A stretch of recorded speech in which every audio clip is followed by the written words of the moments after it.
magnificent. Kylian Mbappé. Extraordinary finale.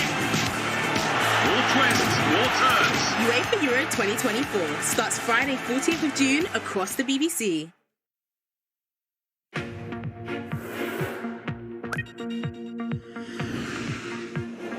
It's the first US presidential rematch in almost 70 years. Get in-depth coverage from this historic election campaign on bbc.co.uk/news. Follow the story on the US election with BBC News.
Live from London, this is BBC News.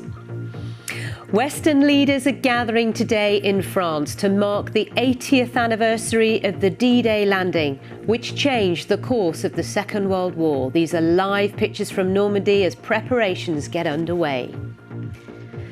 The UN chief, Antonio Guterres,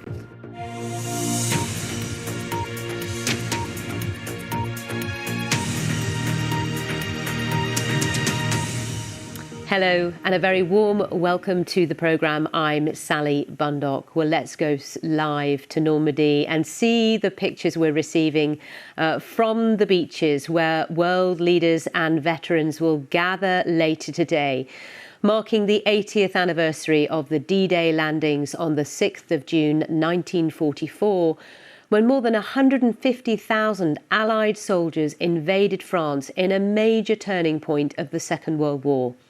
US President Joe Biden, who's on a state visit to France, will be among the 4,500 guests expected, as well as King Charles.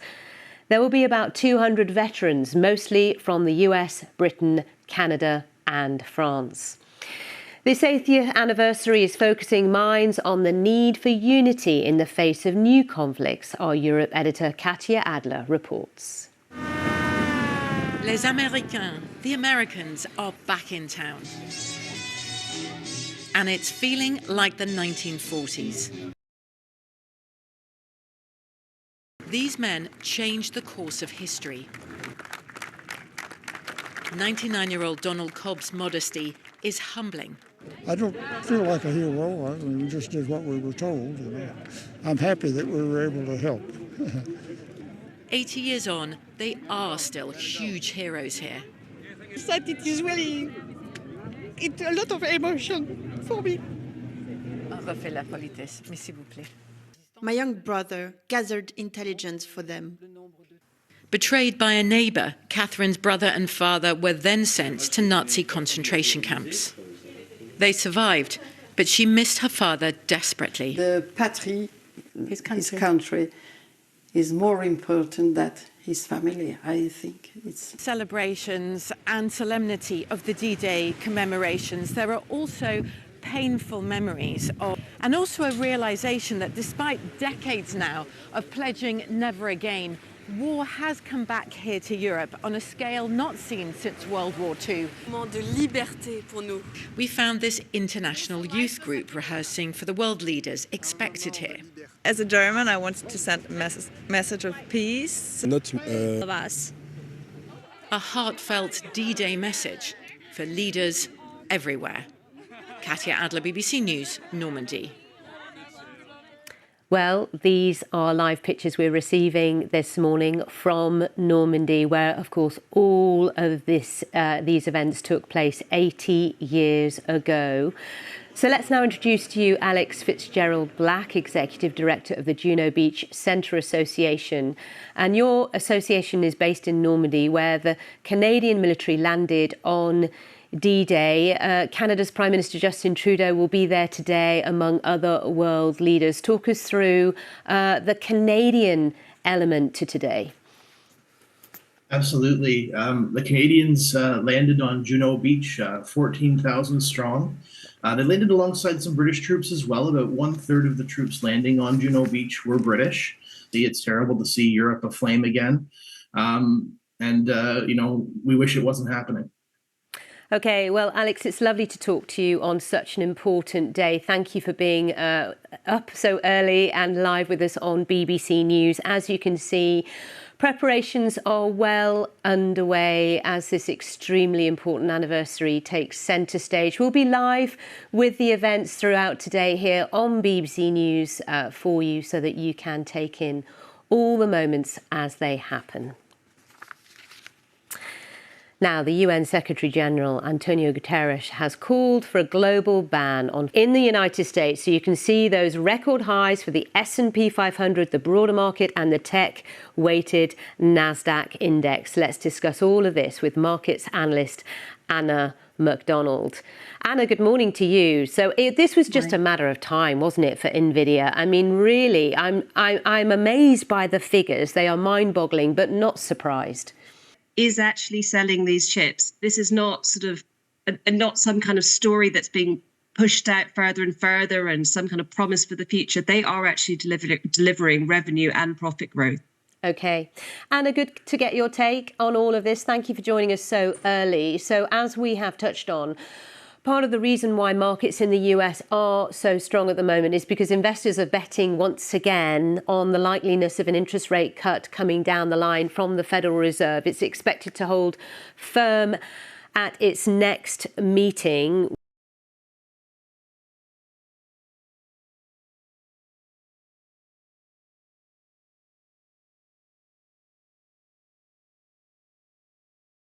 Can be dressed up or dressed down. OK. Poonam Goyal, thank you for joining us from Bloomberg. Thank you very much indeed. Thank you. Let's go live to Normandy now, where, as you can see from these pictures that we're receiving, preparations are well underway as Western leaders prepare to gather there today to mark the 80 years since the Allied landings in Normandy. 150,000 soldiers landed on 5 beaches in northern France. It was the largest amphibious invasion in the history of warfare. Many veterans from the US, Canada, from the UK, from elsewhere in Northern Europe will be there today to mark this, what many are describing as the most important international anniversary of this year. King Charles will be there, as will US President Joe Biden, UK Prime Minister Rishi Sunak, the Prime Minister of Canada. Justin Trudeau will be among the global leaders gathered. As you can see, we have a live page set up for you online, which you can watch throughout today as the events unfold. Our Europe editor, Katya Adler, has just added to this. She has been talking, as you can see there, this is US veteran Donald Cobb, 99 years old, who took part in the landing at Omaha Beach. So it's back to the beaches in Normandy here on BBC News. We will be live with the events today as they do take place. If you're watching us on BBC One, you can join breakfast in 4 minutes' time. If you're watching us across the world, I'll see you soon. Hello there.